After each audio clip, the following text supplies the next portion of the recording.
done that? I don't think I ever did. So now Cynthia's going to turn the tables and interview me. I don't know what to do. I'm a little scared. I hope you're prepared. Hello. It's Sean Brady here with another fabulous podcast of The Sean Brady Show. Except I'm not interviewing anybody. I'm being interviewed by Cynthia Correll. We decided to turn the tables. Don't you think it's about time? I think it's about time that we learned more about you, Sean. Oh my gosh, it's my virgin tour. You were the first person to interview me on on my podcast. And you're the first person I ever did a podcast with. See? So I love it. We're there bonded. Are no accidents. We're bonded, yes. Forever, this is a moment in history, and it's being recorded. So That's great. So tell us how you got the idea for doing the podcast. You are such a natural at doing this. I thought I would be really nervous. You made me feel really comfortable. It was a great conversation. So tell us how you got started. What gave you the idea? How did you get started? Well, first, thank you. I'm blushing a little here. So I got started really in sales, right? I knew even going into college, I went to junior college and then college, and part of my jobs were I sold big screen TVs. Back when big screen TVs were 35-inch tube TVs that cost $3,000 to $4,000 depending on the case. Oh, wow. And so I did that outside of high school, and that helped pay for my finishing up my 4-year degree. But I knew from junior college, I'm like going, because I couldn't get into college on my grades. I probably had undiagnosed ADD. I didn't, I was a solid C student. Well, I want you to know Einstein was a terrible student. I like so that. You're I like that company. In good company. I'm in good company with Einstein. I like it. But I did know, what I loved about going to junior college first was I figured out, I thought I wanted to go into just a business degree. Mm-hmm. And what I didn't know about a business degree is that I had to have a B+ average or better in these 9 core classes. And I got a C in one of them. And I didn't even know I needed it. Otherwise I would have retaken the class. But by that time, I'm going, oh, well, registration ends this week. I can't go back and take another class. And I already had money down for my apartment or dorm and all this other stuff. And I'm like, okay, what do I do? So I switched degrees a little bit and went into organizational corporate communications. And I realized that, okay, it's close to a business degree. And I really just want to get my degree and get out of school because then I'm going to go work. And they're going to have all these awesome training programs. And I'm going into sales anyway because that's what I've been doing and being successful so far. Uh-huh. So it really started with selling. And then I became, I worked for Fortune 150 company and I sold stuff all over the place. And I sold technology services. And so what do you like about selling? What I love about selling is I get to be with people and I get to help them a little bit with their solutions and say, hey, look, here's why my solution works for you right now, and you can always change it later, but this really works for your business. And it's cool. And I love being in front of people and love that whole interaction. But if you look at, I've done a lot of work on this, if you look at my personality type, thanks Art Snarzik and many others, but if you look at my personality type, I will take things up to a certain point, and then it really has to be fulfilled and implemented by the technicians of the world, the people who are going to put all those things out. That's not my expertise. My expertise is bringing people to the table and having people sign on a proverbial dotted line and going from there. So I call that sales enablement. Oh, interesting. So I branded it with David Berger, sales enablement, selling strategy, and it's even less about the strategy. It's more about enablement. And the thing it's like, how do you stay top of mind for your database, your network, your customers and clients? Right. How do you stay top of mind in a way that becomes effortless and is fun for you? Mm-hmm. And that's when I started. I did my first podcast probably 8 years ago, and wow. I know I recorded. You were ahead of your time, weren't you? Probably, yeah. I recorded it at home, and I was a realtor at the time, and I recorded it for my neighborhood. I'm like, okay, what if I did this and did that? And that started it off. And then following up, fast forward, now I'm in St. Louis, and I found Medici Media Space, and I met Jade Correll, right? And she's for those that don't know Jade, I can't believe you don't know Jade, but she's been a fabulous co-host on the Model Health Show podcast and a developer of many other podcasts across the nation, right? Okay. So #1 podcast in this category. And I realized, I'm like, well, what are the things I want to talk about? Because that was one of the questions she posed to me. I'm like, well, I love business, and I love, what other things I love self-improvement, I love motivation, I love being inspired, I love constantly learning and constantly developing new relationships and making people happy. That's one of the things I noticed about us doing a podcast together when you were interviewing me, is that I really felt that genuine interest of yours in learning, and you're a good listener, and I think, impression of you when I first met you, you have this bigger than life personality, right? Thank you. Which is just so wonderful. I mean, you make it so much fun, but underneath that, I really sense this genuineness, and this keen perception of,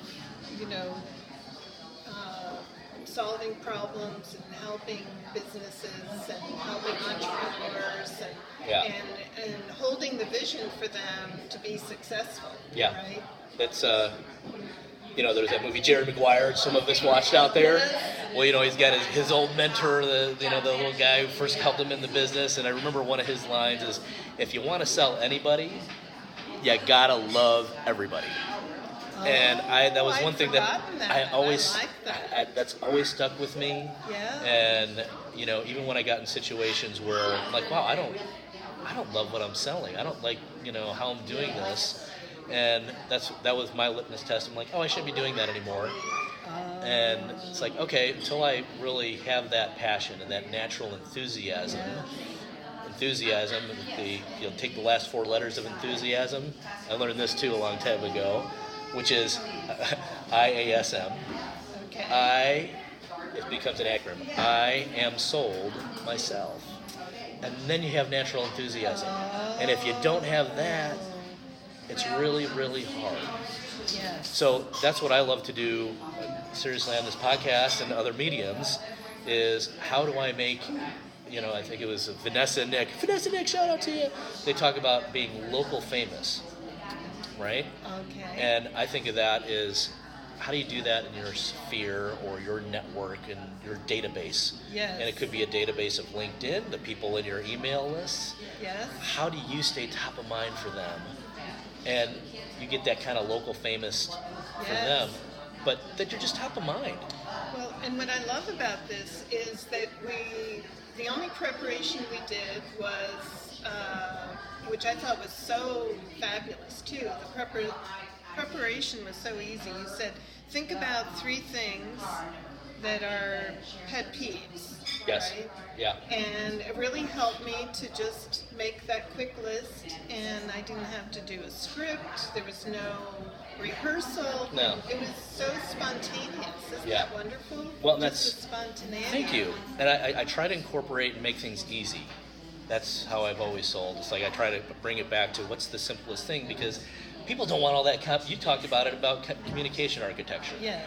And it's like people don't want to look at all that stuff. Some people do. Some people really geek out about knowing the fine little details. True. Right? There's some. And I've been known to do that too, and I didn't think I would, but I did. Uh-huh. And what I found was, it's like, how can I get 80% of what you're saying in a sound bite or a couple bullet points that is so it communicates, but then they're getting the real you. I think I'm going to call you my communication architect deputy. All right, I like it. I'm a communication architect deputy. I like that. Wow. That. So Dr. Bonagura would be so proud. Dr. Doderline, thank you. You'd be so proud. Awesome. Dr. Larson, you'd be so proud. All my communications instructors. So what I want to communicate to the audience is really how easy this is. And many of us think about doing a video or a podcast that it's so much work, right? The preparation. It's a lot of work. And if you look at Jade, and there's all these sound engineers and things like that. So, I was a realtor for a while. I was in real estate for as a broker, licensee, as a real estate agent or broker for 13 years. But what I took away from that was I just didn't like things too perfect, and I wanted things that were real. I didn't want organic. But it was so.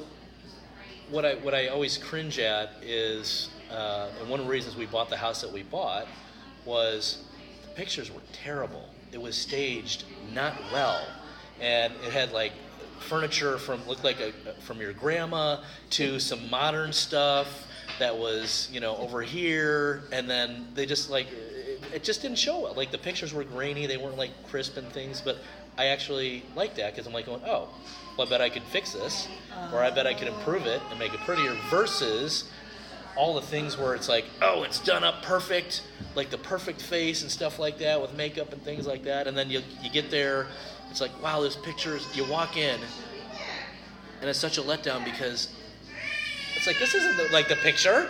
Yeah. I'm like, this isn't even close. I thought I was walking into a 9 out of 10, and it's like, this is like a 6. It's like, this is smaller than I thought. It's not as clean. I can see the dirt now. That's a bummer. Right, and I hated that. Wow. So that was one thing I try to do. That's why all my podcasts I don't edit them. Well, let's be clear though, because even though we have some youngsters in our audience here today. We're at the Wolf. Oh yes, we have to tell you, this is just the most fabulous place in Baldwin.